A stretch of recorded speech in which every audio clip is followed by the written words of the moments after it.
giammai, però suonerà una cosa, però la cosa a cui tengo moltissimo è la discussione, perché dopo anche in remoto. Senz'altro, Grazie a te. Ma in effetti credo che l'età media sia abbastanza buona qui e quindi sono molto contento di essere qua. Ringrazio il Presidente, ringrazio Cesare Montecucco che mi ha introdotto qui in questa accademia, ringrazio il professor Barbante e ringrazio anche l'oratore precedente perché era stata veramente una bellissima commemorazione. Allora, un futuro di longevità. Vediamo come andare avanti. Benissimo, io sono editor in chief di questo giornale Aging Research Reviews che ha un impact factor non banale e se avete qualche review solo, non dati originali, qualche pensiero o qualche cosa sull'invecchiamento, mandatemelo. Allora, non tutte le persone invecchiano allo stesso modo e con la stessa velocità. Quindi l'invecchiamento non è un semplice declino di tutte le funzioni e è caratterizzato da non linearità e stocasticità. E quindi noi in questo paper di qualche anno fa, con tutta una serie di amici non banali, ci siamo chiesti come spiegare la grande variabilità nella lunghezza della vita di organismi geneticamente identici allevati nelle stesse condizioni ambientali. E come vedete qui, questa è la differente mortalità individuale di questi vermetti, si chiamano Cernorhabditis elegans, che sono un grandissimo modello biologico di studio dell'invecchiamento, allevati nello stesso laboratorio, stessa genetica, stesso cibo, tenuti nella stessa stanza, alla stessa temperatura, eppure c'è sempre una grande differenza fra il vermetto che muore prima e l'ultimo che muore dopo. Se fate una mutazione genetica che allunga la vita, si chiama Age1 di un gene, i vermetti vivono di più, ma la curva è sempre la stessa. Questo è un altro esempio. La restrizione calorica può, non è detto in tutti, far vivere gli animali, nell'uomo non lo sappiamo, più a lungo, ma le curve di sopravvivenza hanno sempre la stessa forma. Come vedete c'è sempre qualche animale che vive poco e l'altro che raggiunge per esempio i 180 giorni.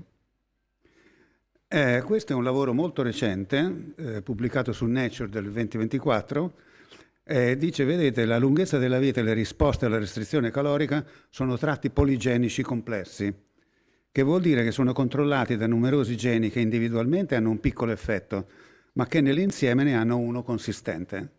E l'altra cosa importante è che la genetica conta un pochettino di più, 3 volte di più, che non le differenze dovute alla restrizione calorica. Quindi è la genetica soprattutto quella che... E dice, i nostri dati suggeriscono che negli uomini le risposte alla restrizione calorica saranno altamente individualizzate in base al contesto genetico.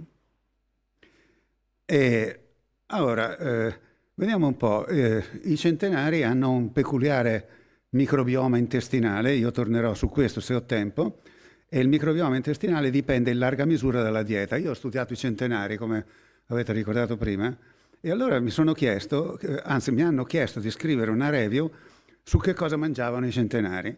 E allora noi abbiamo guardato e abbiamo visto che i centenari sono simili alle persone che si mettono a restrizione calorica. E vedete che guardando al metabolismo del glucosio, alla pressione sanguigna, agli ormoni tiroidei, al profilo lipidico, eccetera, alla composizione corporea, praticamente i centenari sono molto simili alle persone che si sono messe a restrizione calorica. Quindi possiamo dire che i centenari sono simili a persone a restrizione calorica che non l'hanno seguita volutamente, però di fatto l'hanno fatta.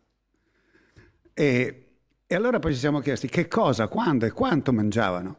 Allora, i centenari abbiamo trovato che mangiavano di tutto, anche le salsicce alla sera. Però facevano 3 pasti al giorno con porzioni piccole, con grandissima regolarità. Questa regolarità contribuisce ad un'ottima cronobiologia, cioè a tutti i ritmi circadiani del nostro corpo, e in particolare al sonno.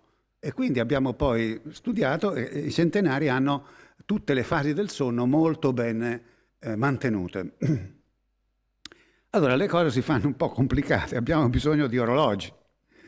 Allora, cosa fanno gli orologi biologici? Gli orologi biologici, come vedete, per esempio qui c'è una persona di 70 anni, una persona di 70 anni può avere un'età biologica di 70 oppure può essere più vecchio o più giovane. E vi faccio vedere un orologio proteomico che è appunto caratterizzato da quello che dicevo prima, dalla non linearità e dalla sesso-specificità. Questo è un lavoro che abbiamo pubblicato con i ricercatori di Stanford, con Tony Viscorai e il suo gruppo. È uno studio molto grosso, più di 4.000 persone, da 18 a 95 anni, e abbiamo studiato un po' meno di 3.000 proteine plasmatiche e, come vedete, il proteoma è non lineare, ci sono picchi dei cambiamenti a 34, 60 e 68 anni, correlati a differenti meccanismi e a tratti fenotipici.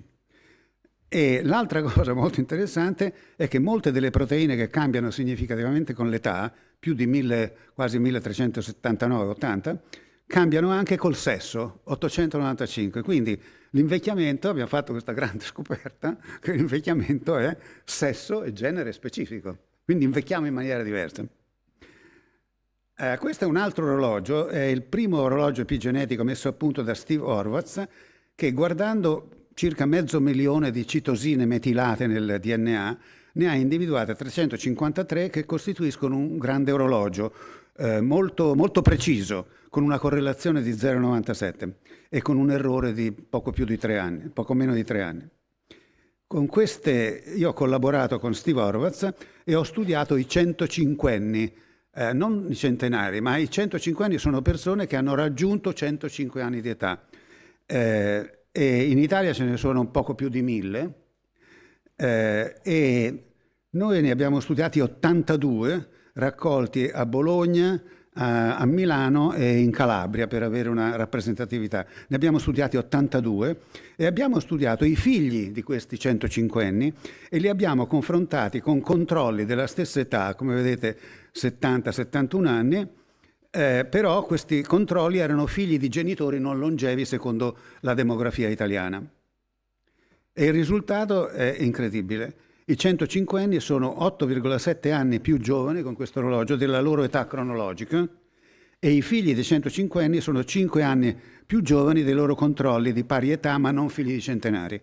E in questi ultimi l'età cronologica e l'età di metilazione del DNA coincidono. Abbiamo studiato sempre con Steve Horvath e con la stessa metodologia la sindrome di Down, la trisomia 21. E come vedete in questo caso in media i soggetti con sindrome di Down si sapeva che sono più vecchi della loro età cronologica e sono più vecchi di circa 6,6 anni, però andando a studiare i leucociti, il sangue e anche le cellule epiteliali della bocca, vedete, il cervello risulta quello più accelerato dal punto di vista dell'invecchiamento, 11 anni. E questo lavoro ha avuto questo premio, che è un premio di Aging Cell, che è una delle nostre riviste migliori dell'invecchiamento, nel 2015. E io ho affrontato di nuovo questo problema della metilazione del DNA e ho collaborato e sto collaborando con ricercatori russi dell'Università di Nizhny Novgorod e qui abbiamo dimostrato che il 90% di questo tipo di invecchiamento è deterministico e però c'è un 10% che è assolutamente stocastico e anche la metilazione, il più del 15% è non lineare, quindi l'invecchiamento è non lineare stocastico. E adesso vi faccio vedere proprio due slide su un nuovo orologio costituito da proteine plasmatiche capace di predire il Parkinson con 7 anni di anticipo rispetto ai sintomi motori. Io ho coordinato un progetto sul Parkinson, un progetto europeo da 6 milioni di euro, e questo è uno degli ultimi risultati. Utilizzando la proteomica plasmatica abbiamo potuto identificare dei biomarcatori che predicono il Parkinson con 7 anni d'anticipo. E le proteine sono queste, a voi non so se vi diranno qualcosa, comunque sono largamente coinvolte nella neuroinfiammazione, e in questa figura si vede che i Parkinson de novo, cioè non toccati da nessuna, appena studiati senza che hanno subito alterazioni dovute alla stessa terapia, e vedete che c'è una differenza nettissima fra i controlli, i Parkinson appena studiati, e questi soggetti con IRBD, cioè Isolated REM Sleep Behavior Disorder, cioè è una malattia in cui le persone nel giro di 8-10 anni sviluppano Parkinson oppure una demenza di tipo Lewy. E come vedete le cose. Allora, la cosa interessante è che le malattie età associate, compreso il Parkinson, che dicevo prima, hanno un lungo periodo di incubazione. E quindi quando sono clinicamente evidenti dovete pensare che le cose sono cominciate dai 10 ai 20 ai 30 anni prima, e quindi noi siamo interessati a capire che cos'è che cambia biologicamente e in maniera precoce. E quindi le cose si fanno ancora più complicate, abbiamo bisogno di qualche teoria perché non è facile inquadrare queste cose. Allora, io ho proposto una teoria del rimodellamento, secondo cui il fenotipo delle persone vecchie, cioè quello che appare, che si vede, è il risultato della capacità del nostro corpo di rispondere e di adattarsi a tutta una serie di stimoli, di insulti e di danni cellulari e molecolari ai quali si è esposti per tutta la vita. La maggior parte di questi danni vengono riparati, perché noi abbiamo molti meccanismi di riparazione, però una piccola quantità si accumula. E quindi c'è un progressivo accumulo col tempo di danni molecolari e cellulari in tutti i tessuti e organi del nostro corpo, e questo attiva il sistema immunitario dell'immunità innata.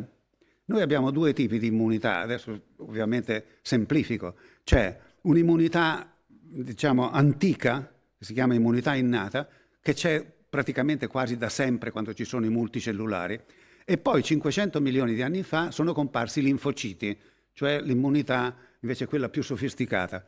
Bene, quella più antica è largamente preservata nell'invecchiamento, mentre invece quella più giovane decade, si altera. E sulla base di questo io ho proposto qualche anno fa, nel 2000, questa teoria generale dell'inflammaging, suggerendo che un'infiammazione cronica di basso grado, sterile, è quella che si sviluppa nel corso del tempo con l'età. C'è stato un review che ha detto che, diciamo, guardando alla cronologia delle scoperte più importanti nell'immunologia, hanno ricordato Roy Walford con la sua teoria dell'immunosenescenza, Leonard Hayflick sulla teoria della senescenza cellulare, poi mi hanno messo anche il concetto dell'inflammaging come una svolta, una scoperta fondamentale. L'inflammaging però è molto eterogeneo, molto complicato e dinamico, e studiando i centenari, lo studio dei centenari suggerisce l'ipotesi che una delle maggiori ragioni della loro longevità è un'ottima bilancia tra l'accumulo di molecole pro-infiammatorie, come ho detto prima, ma anche antinfiammatorie, tipo il TGF-beta, il cortisolo, l'interleuchina 1 recettore antagonista, la adiponectina e così via. Quindi i centenari sono caratterizzati da un basso grado di inflammaging, come cercherò poi di mostrarvi un pochettino più avanti, e che soprattutto è controbilanciato dall'anti-inflammaging. L'anti-inflammaging è studiato molto meno dell'inflammaging. E questo è il paper che, pur essendo pubblicato in una rivista, insomma, che non è grandissima, Mechanism of Aging Development, ha oggi quasi 2500 citazioni.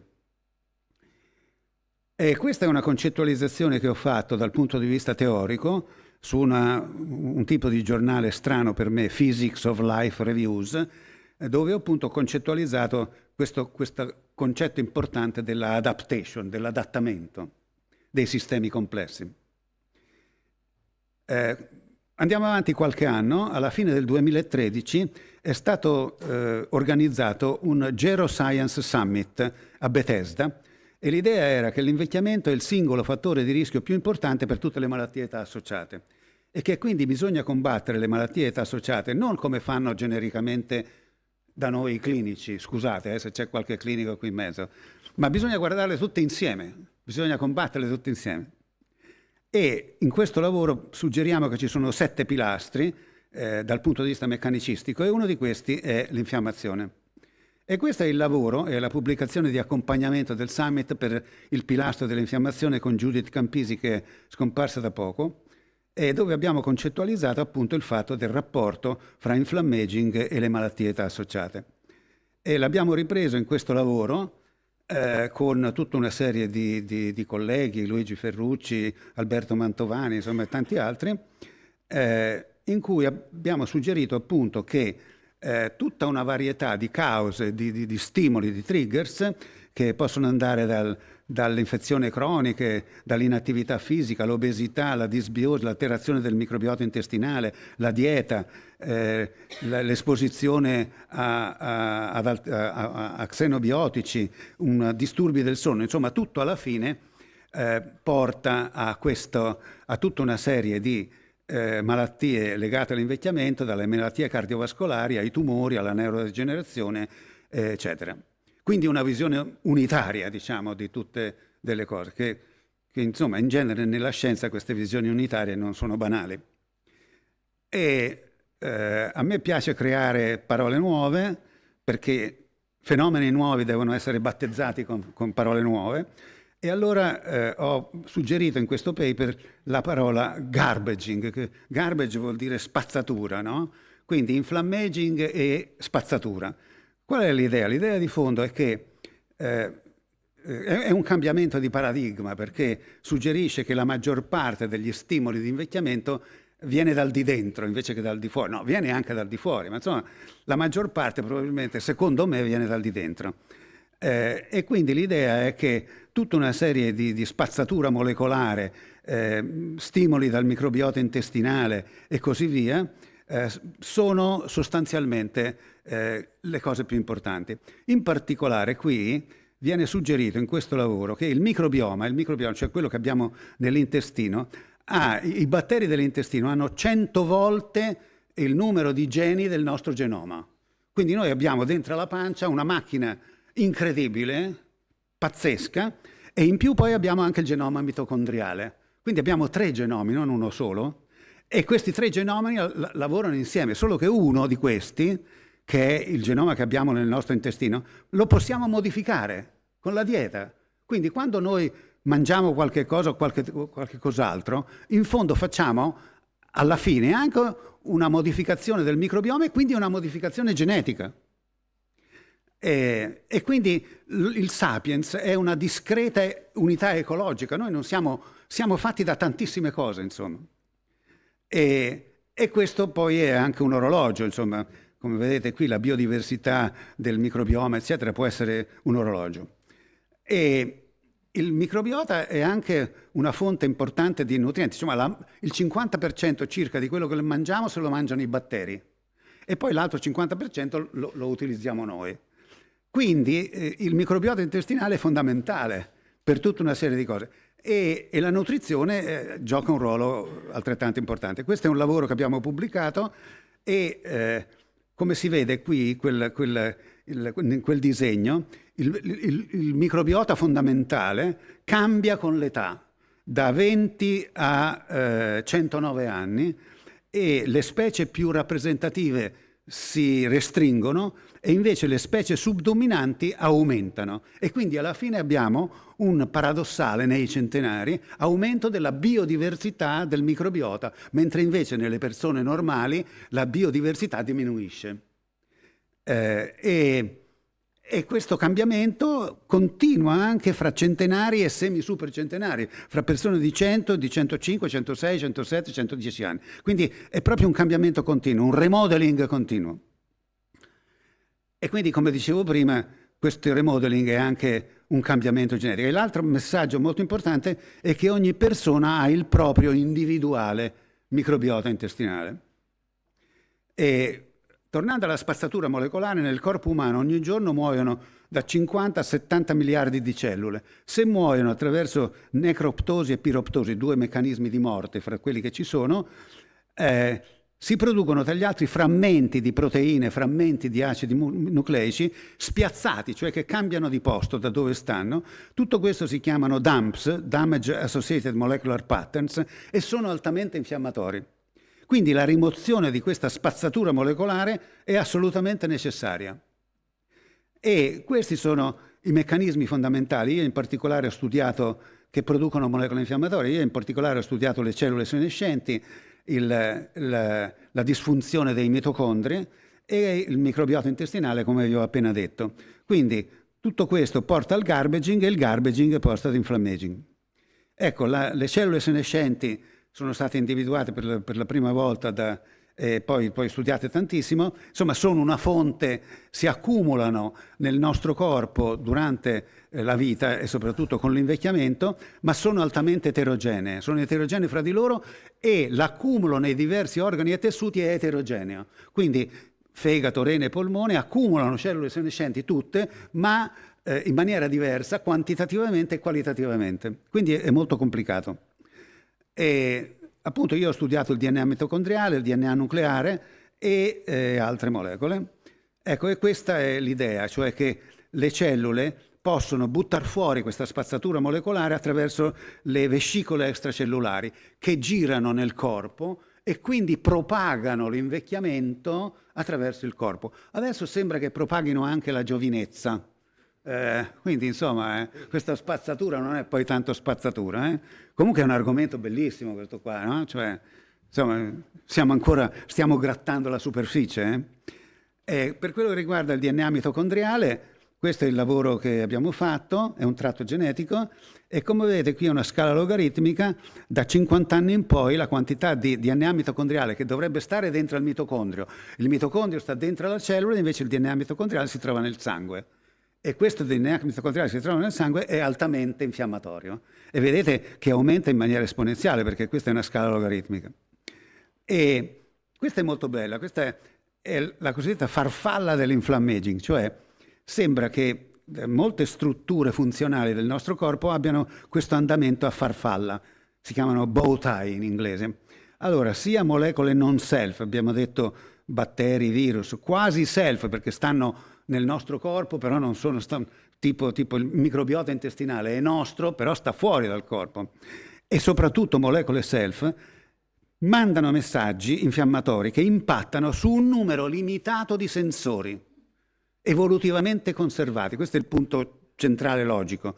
A sua volta questi sensori buttano fuori una serie di segnali e quindi c'è questo andamento molto, molto fan-in, il core e molti fan-out. E questo concetto è molto interessante perché riguarda la degenerazione, cioè un ligando, per esempio il numero 1 si può legare al 6, al 5 e al 4 e un recettore tipo il 4 può legare 1, 2 e 3, quindi vedete è molto complicata la situazione. Questo è un concetto generale, la regola 1 molti e molti 1 che l'ha formalizzata Gerald Edelman che ha vinto il premio Nobel per l'immunologia. Allora, questa è una slide particolarmente importante. Questa è una parziale conclusione, ma diciamo io ci sto lavorando parecchio. Se il self-garbage, cioè la spazzatura molecolare nostra, è uno dei maggiori contributori dell'inflammaging, possiamo speculare che l'invecchiamento e le relative malattie siano in larga misura il risultato di processi autoinfiammatori, perché lo stimolo infiammatorio è nostro, è interno, è autoimmuni. Quindi l'intero invecchiamento può essere concettualizzato come un processo autoinfiammatorio. Questo non è banale, non è solo teoria, perché se fosse vera questa ipotesi che io sto scrivendo il lavoro, insomma, cambierebbe un pochettino anche l'approccio a tutte le cose. Adesso vi dico qualcosa della parte individuale, cioè questo inflammaging è molto individualizzato e io ho pubblicato un lavoro, il titolo è Immunobiografia, cioè l'immunobiografia è il fatto che tutto quello che succede è molto individualizzato, anche la spazzatura endogena, ognuno ha la sua spazzatura. E anche la continua esposizione all'ambiente è individualizzata, ognuno è esposto dalla nascita alla morte ad un ambiente diverso, no? E come vedete questo è un paesaggio, si chiamano paesaggi di Waddington. una pallina, per esempio un essere umano, a seconda dell'ambiente socio-economico dove vive, quello che gli dà da mangiare la mamma appena nato, i primi 1000 giorni di vita che sembrano siano essenziali per il resto delle traiettorie della nostra vita, ma anche da adulti, quello che mangiamo, se ci muoviamo, se non ci muoviamo, dove viviamo, a che cosa siamo stati esposti, eccetera. Ecco, tutto questo impatta e la pallina può andare in diverse valli. E quindi si può andare dall'inflammaging alla tolleranza verso di tutti. E quindi io ho schematizzato questo mettendo alla fine alla base, vedete, tutte queste palline colorate diversamente, che vuol dire un'enorme individualità del sistema immunitario, della nostra immunobiografia. Quindi ognuno è sostanzialmente diverso. E quindi l'invecchiamento del sistema immunologico e quindi probabilmente anche l'invecchiamento del nostro corpo è totalmente individualizzato. E questa è la visione teoretica unitaria che ho pubblicato qualche anno fa e come vedete l'idea è che c'è questa larga variabilità individuale, l'infiammazione è fondamentale, se non ci fosse l'infiammazione moriremmo tutti in 5 giorni, però questa infiammazione quando diventa invece cronica, di basso grado eccetera, quindi un altro tipo molecolarmente di infiammazione, ecco potrebbe diventare cattiva, non in tutti, però può diventare cattiva, dannosa ed essere la base delle malattie. Però i centenari sono quelli che stanno un po' in mezzo, cioè hanno l'infiammazione ma non tanta, sufficiente per arrivare a 100. E quindi l'inflammaging, vedete che l'ho scritto mezzo verde e mezzo rosso apposta, può essere o benefico e adattativo, perché l'infiammazione è adattativa, oppure può essere cronico e dannoso. E questo è un grosso problema, cioè che inflammaging c'hai te? In accordo con il ruolo cruciale dell'immunobiologia individuale. Questa la posso saltare. Ecco, allora, questa è una cosa abbastanza interessante per tutti, credo, qui all'Accademia.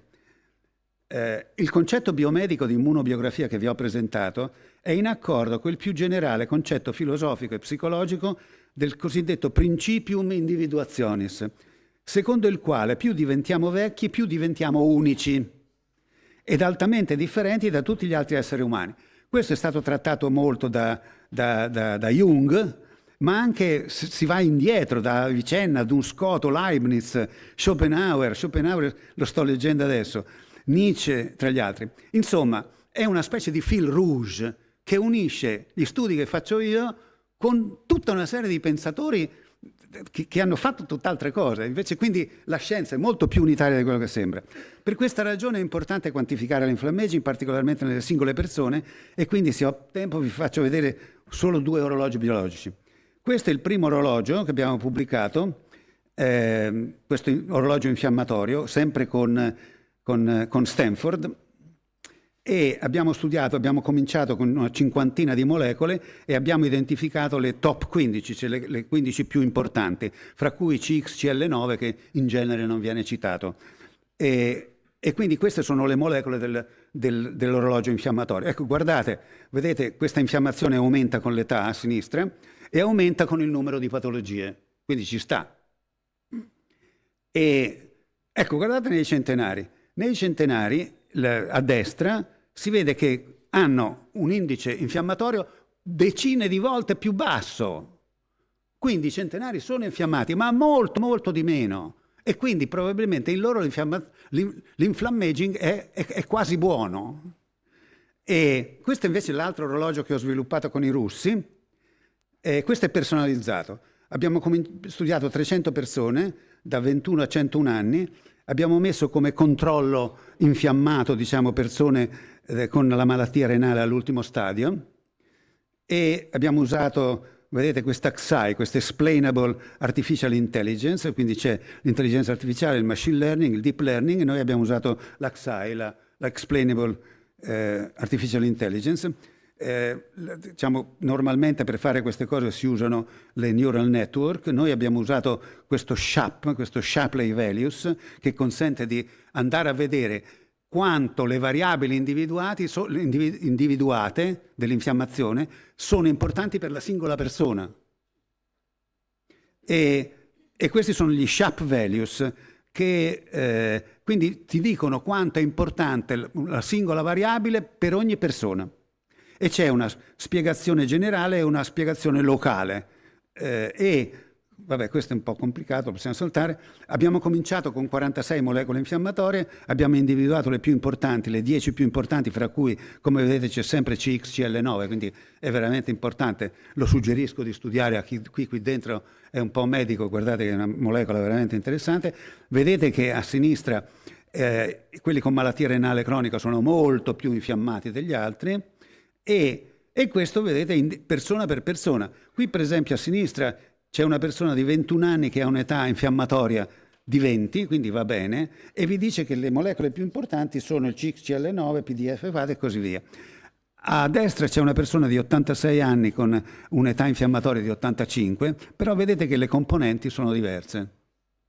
Quindi hanno due infiammazioni diverse, qualitativamente diverse. Qui invece, questo è molto interessante, a sinistra 60 anni di età cronologica, 41 anni di età infiammatoria, questo è molto più giovane, e vedete quali sono le molecole responsabili in rosso e in blu, se aumentano o diminuiscono. E quest'altra a destra, 41 anni di età cronologica, 62 di età infiammatoria. Qui ovviamente bisognerebbe vedere qualcosa, quindi se un medico fa una cosa del genere dovrebbe chiedersi perché, come e quando, insomma. Quindi, allora, la cosa interessante è che questi due orologi lavorano tutti e due apparentemente molto bene. Però a parte CXCL9, i marcatori che abbiamo usato sono sostanzialmente diversi. Quindi cosa vuol dire questo? Questo vuol dire che l'inflammagic è molto più complesso di quello che pensavamo. Cioè, praticamente noi stiamo ancora grattando la superficie di quello che è il fenomeno dell'infiammazione legata all'età, che è molto più complicato di quello che pensavamo. E quindi c'è molto da fare ancora. E quindi abbiamo pubblicato questo lavoro sulla Explainable Artificial Intelligence nei modelli di orologi per l'invecchiamento. Questo la posso saltare, comunque lo vediamo. Ecco, e veniamo all'ultima slide. Questo è molto interessante perché ci siamo chiesti se i vari organi del nostro corpo come invecchiano, perché abbiamo detto che possiamo vedere l'età biologica di una persona studiando il sangue. Però il rene, il fegato, il polmone, eccetera, come invecchiano? E allora si possono studiare gli orologi dei vari organi. E questo è uno studio, noi siamo stati i primi, poi adesso ne hanno pubblicati degli altri con grandi numeri, molto, molto belli, ma noi siamo stati i primi a pubblicare un lavoro, l'abbiamo mandato a Nature, l'abbiamo mandato a Science, eccetera, ce l'hanno rifiutato tutti, secondo me non capendo la novità, però l'abbiamo... capita, no? Succede, non c'è niente di male. Il paper sull'inflammaging io l'ho mandato a tutti e l'ho pubblicato su Slana della New York Academy of Science, che c'è un impact factor minimo, cioè 5.000, quasi 6.000 citazioni, quindi vuol dire che non è la rivista quella che conta, ma quello che metti sulla rivista. Poi un po' di fortuna ci vuole, perché magari molti paper non vengono citati, si perdono, diciamo, nel buio. Ecco, qui abbiamo studiato più di 4.000 persone, in Cina questa volta, io mi divido fra Russia e Cina equamente, e con gli Stati Uniti anche, quindi... Vabbè, insomma, abbiamo studiato 4.000 persone, da 20 a 45 anni, cioè giovani, e gli abbiamo buttato sopra ognuno 400 misure metabolomiche, della biochimica del fegato, la biochimica del rene, eccetera, la body composition, si può vedere anche le caratteristiche della faccia, non ve l'ho messa nessuna slide, ma si può andare a vedere se la fotografia della faccia dare un'età biologica alla vostra fotografia. Si può, è molto precisa, è molto interessante. E poi abbiamo preso anche 200 marcatori del microbiota intestinale. Insomma, abbiamo cercato di coprire un po' tutto e quindi abbiamo preso il sangue, le feci, abbiamo visto l'attività fisica, l'imaging e riguardanti tutto il nostro corpo. E la cosa interessante è questa, che ogni organo ha un suo orologio di invecchiamento, quindi tutti gli organi invecchiano con maniera diversa, con velocità diversa. Quindi noi nel nostro corpo, di ognuno di noi, abbiamo una serie di orologi diversi. E poi sono diversi da persona a persona. In uno può essere il fegato, in quell'altro può essere e così via. Quindi, allora... E la cosa che abbiamo poi visto se questi orologi predicevano la mortalità e la longevità in grandi database americani o cinesi. E in effetti sì, guardate, questa per esempio per il fegato grasso non alcolico, vedete che lo predice benissimo, con 10 o 20 anni d'anticipo. Quindi ogni organo e sistema invecchia con velocità diverse e questi orologi possono predire, cioè se tu hai fra 20 e 40 anni un organo che è un pochettino più vecchio degli altri, anche se sei apparentemente sano, come diciamo noi, però c'è una grande probabilità che dopo 10 o 20 anni è molto probabile che tu svilupperai una malattia proprio in quell'organo che era più vecchio. Quindi questo apre, ecco, questo abbiamo scritto una review ovviamente sugli agiotipi, quindi le conclusioni sono che nel corpo di ciascun giovane adulto ci sono orologi biologici capaci di identificare segni precoci di invecchiamento, di inflammaging accelerato, di uno o più organi e sistemi, aprendo nuovi orizzonti di medicina preventiva. Perché noi possiamo vedere con 10-20 anni d'anticipo quello che individualmente sarà poi la cosa. E quindi, come vedete, l'inflammaging è probabilmente il livello più profondo della biologia di cui stiamo parlando. Quindi si aprono nuovi orizzonti per i medici, in particolare per i geriatri. Questa l'ho messa per te, che è una geriatra di Venezia, insomma, che dovrebbero prestare maggiore attenzione ai giovani adulti per prevenire le malattie dell'età avanzata. Quindi i geriatri si devono convertire a predittori di malattie dell'invecchiamento. Quindi l'inflammaging personalizzato, il fenotipo è largamente reversibile, una parziale ringiovanimento oggi si può fare con la dieta. Io ho dimostrato che un anno di dieta mediterranea in persone da 65 a 79 anni, dopo un anno di dieta mediterranea, 600 persone in confronto alla dieta che continuavamo a fare di 5 paesi europei, la dieta mediterranea fa ringiovanire di un anno e mezzo.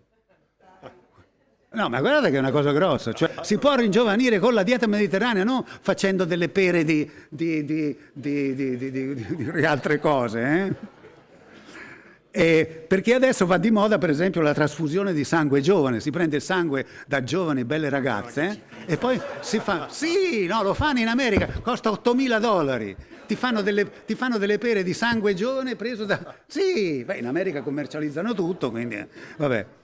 Ok, vabbè, insomma. Poi c'è la terapia senolitica, cioè si possono uccidere le cellule invecchiate che noi abbiamo e quindi nei topi si fa già e i topi ringiovaniscono e adesso lo stanno facendo anche cercando di fare nelle persone anziane, fare delle pere c'è una cosa, quercetina più un'altra cosa e insomma adesso ci sono già tanti che lo stanno già facendo. Insomma ci sono dei soldi in mezzo, è un business commerciale della Madonna, insomma, mostruoso. Vedete questo qua, vabbè. Ecco, qui per esempio si vede che con questi peptidi si può ringiovanire la cute. Quindi pensate le giovani donne, le donne che vanno sempre dall'estetista, eccetera. Ma no, si può ringiovanire qui, altro che... Allora, questa è l'ultima slide. L'ultima slide vi dice che la mortalità, come vedete, è molto migliorata dal 1900 al 1950 e ovviamente il massimo sarebbe una rettangolarizzazione, che moriamo tutti quando raggiungiamo 120 anni. 120 sembra che sia il limite biologico, però non sappiamo se una terapia antinfiammatoria, una terapia con queste pere di roba senolitica, cioè che ammazza le cellule senescenti che si accumulano nel corpo, potremmo abbattere questa barriera. Vedete, c'è la metformina che adesso in America quasi tutti prendono metformina, no? Poi trasfusioni di sangue giovane, poi si può fare con qualche anno fa hanno dato il premio Nobel a Yamanaka perché ha individuato dei fattori di trascrizione che fanno ringiovanire le cellule. Ecco, allora quelli hanno detto, beh, allora ci facciamo una pena di questi fattori. Avete capito? E poi adesso c'è l'anti-GLP1, no? Che va per la maggiore. Insomma, ragazzi, qui si tratta di abbattere questa barriera, questa wall. Il limite è la Jeanne Calment, che è vissuta 122 anni e 300 giorni, affari del genere. Quindi diciamo che in America adesso i soldi li danno non per trattare l'invecchiamento, ma per il ringiovanimento. Se tu presenti un progetto per ringiovanire ti danno i soldi, capito? Quindi credo che con questo, grazie per la vostra attenzione.